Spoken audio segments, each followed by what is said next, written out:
नमस्कार साथियों, आपका स्वागत है आपके अपने YouTube चैनल भारतीय पाठशाला पर।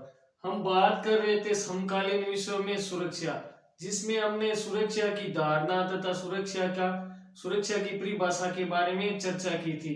यदि आपको हमारे द्वारा दी गई जानकारी पसंद आ रही है तो आप हमारे वीडियो को ज्यादा से ज्यादा शेयर करें। शेयर करके आप हमारा सहयोग कर सकते हैं। चलो, मैं आपका ज्यादा समय न लेते हुए आगे चर्चा करते हैं समकालीन विश्व में सुरक्षा के बारे में। किसी देश या सरकार के पास किसी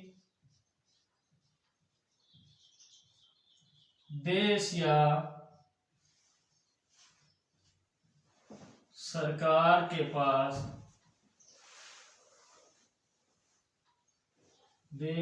सरकार के पास युद्ध की स्थिति में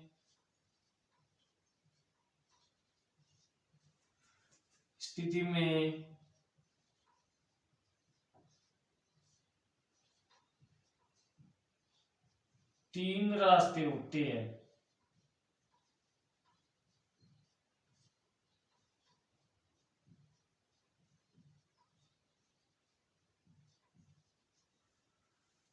चलो साथियों, बात करते हैं किसी देश या सरकार के पास युद्ध की स्थिति में कितने रास्ते होते हैं। तीन रास्ते होते हैं। नंबर एक, हमलावर को पराजित करके अर्थात युद्ध को लड़कर जीत कर क्या कर सकता है, जीत हासिल कर सकता है। 2 नंबर यानी आत्मसमर्पण करके भी किया जा सकता है, युद्ध को समाप्त किया जा सकता है। 3 नंबर बात करते हैं, युद्ध को इतना बढ़ा चढ़ा के दिखाएगा कि सामने वाला अपने विनाश के बारे में महसूस करके वो अपने कदमों को क्या कर लेगा, पीछे हटा लेगा। इस प्रकार युद्ध को 3 तरीकों से क्या किया जा सकता है, समाप्त किया जा सकता है। 1 नंबर,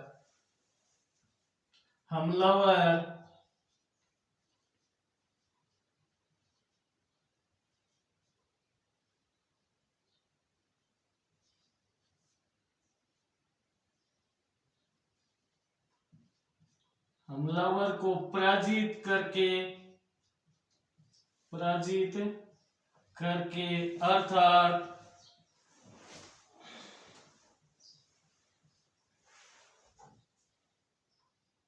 युद्ध लड़कर जीत हासिल करके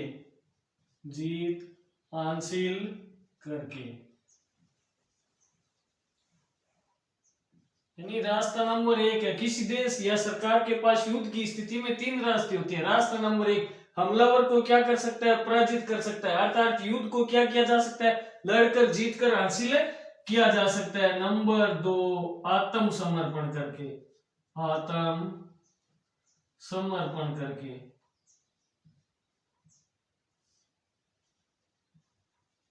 यानी आत्मसमर्पण के माध्यम से भी क्या किया जा सकता है, युद्ध को समाप्त किया जा सकता है। 3 नंबर,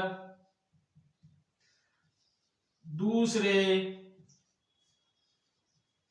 पक्ष की बात मानकर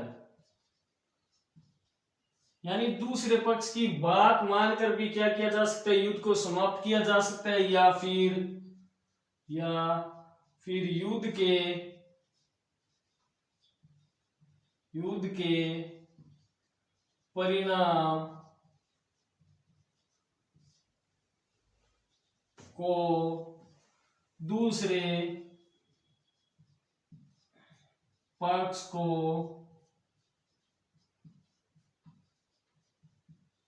इतना बड़ा चढ़ाकर महसूस कराए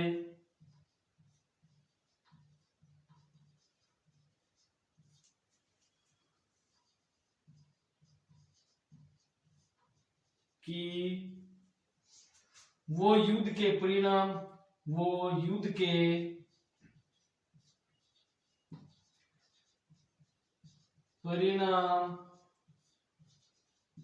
के बारे में सोचकर अपने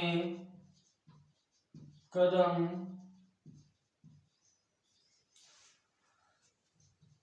पीछे बढ़ा ले।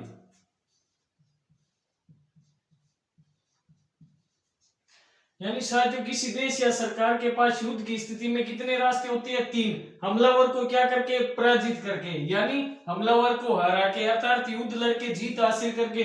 2 नंबर आत्मसमर्पण, यानी अपने घुटने टेके, मान ले दूसरे की बात या फिर दूसरे पक्ष की बात मानकर या फिर युद्ध के परिणाम को दूसरे पक्ष को इतना बढ़ा चढ़ा के बताना है कि दूसरा पक्ष महसूस करे सोचे कि इसके परिणाम इतने खतरनाक हो सकते हैं। इन परिणामों को सोचकर वो अपने कदम क्या कर ले? पीछे बढ़ा ले। अब बात करते हैं युद्ध नीति की। युद्ध नीति, चलो साथियों बात करते हैं युद्ध नीति के बारे में। सुरक्षा की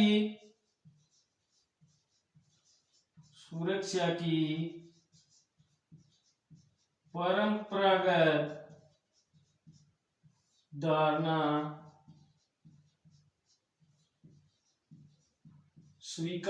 धारणा में स्वीकार किया जाता है कि हिंसा का इस्तेमाल यथासंभव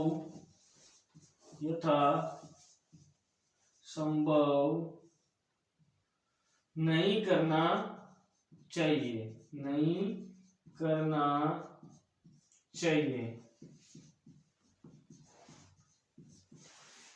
यानी युद्ध नीति में माना जाता है कि सुरक्षा की परंपरागत धारणा में स्वीकार किया जाता है कि हिंसा का इस्तेमाल जहां तक संभव कोशिश हो नहीं करना चाहिए। किसी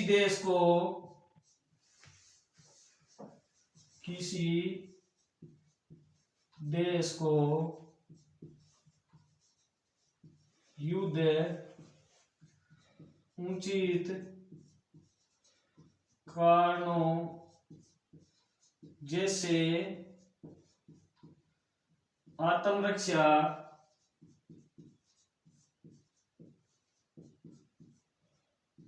या दूसरों को जनसंहार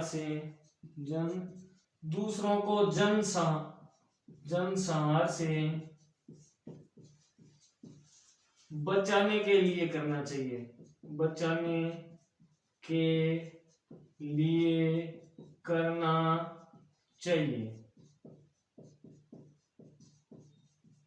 यानी युद्ध नीति में माना जाता है कि किसी देश को युद्ध उचित कारणों या यथासंभव हो तभी करने चाहिए, न कि कोई हमला करे तो सीधा युद्ध कर ले। आत्मरक्षा या दूसरों को जनसंहार से बचाने के लिए युद्ध का क्या करना चाहिए? प्रयोग करना चाहिए। आप इनको नोट करो, इसके बाद चलते आगे। चलो साथियों आगे बात करते हैं कि सुरक्षा की पारंपरिक धारणा में यह बात मानी गई है कि सुरक्षा यानी दो देशों के मध्य विश्वास बहाली के द्वारा ही क्या किया जा सकता है? हिंसा को कम किया जा सकता है। बात करते हैं सुरक्षा की पारंपरिक धारणा में ये माना जाता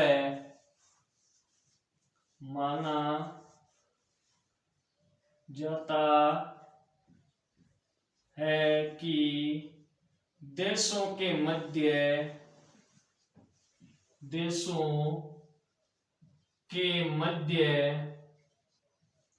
हिंसा को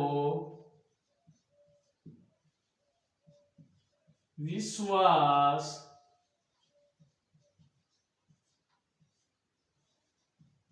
बहाली के द्वारा ही कम किया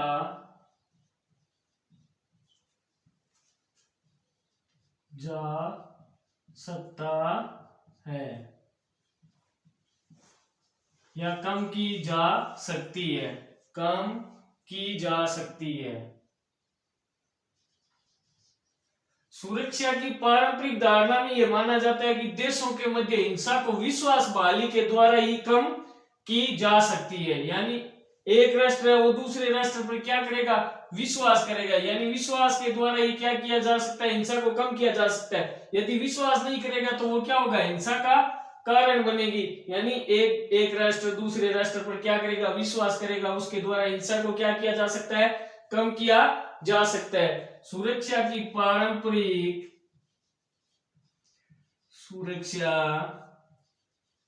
की पारंपरिक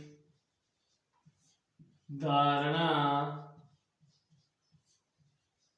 में ये माना जाता है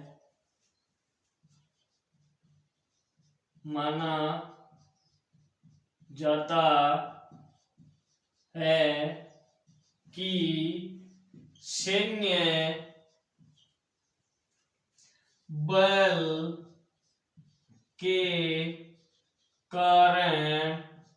सैन्य बल के कारण सुरक्षा में हिंसा को बढ़ावा मिलता है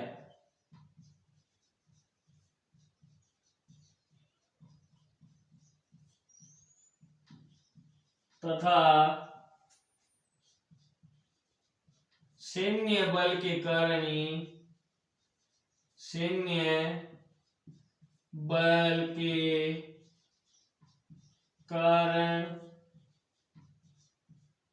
ही सुरक्षा को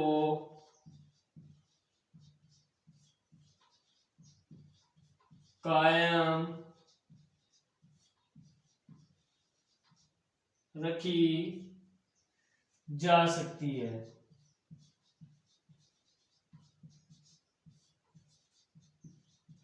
यानी सुरक्षा की पारंपरिक धारणा ये मानती है कि सैन्य बल के द्वारा ही एक राष्ट्र से दूसरे राष्ट्र के मध्य हिंसा को बढ़ावा मिलता है, यानी हिंसा बढ़ती है। और तथा सैन्य बल के कारण सुरक्षा को क्या रखी जा सकती है, कायम रखी जा सकती है, सुरक्षा कायम रखी जा सकती है। यानी सुरक्षा की पारंपरिक धारणा ये भी मानती है कि सैन्य बल का क्या किया जाए, कम प्रयोग किया जाए, तथा ये भी मानती है कि सैन्य बल के द्वारा ये क्या रखा जा सकता है, सुरक्षा को कायम रखा जा सकता है। आप ये सुरक्षा की पारंपरिक धारणा की जो अवधारणा है उसको अच्छी तरह से याद करना। यदि हमारे द्वारा दी गई जानकारी आपको पसंद आ रही है तो आप हमारे चैनल को like, share, subscribe and comment जरूर करना। आप अपनी प्रतिक्रिया हमें आप कमेंट के द्वारा दे सकते हैं। आज के लिए इतना ही। यदि आपको हमारी क्लास पसंद आई है तो उस पे आप अपनी प्रतिक्रिया जरूर दें। ओके, धन्यवाद। जय हिंद, जय भारत।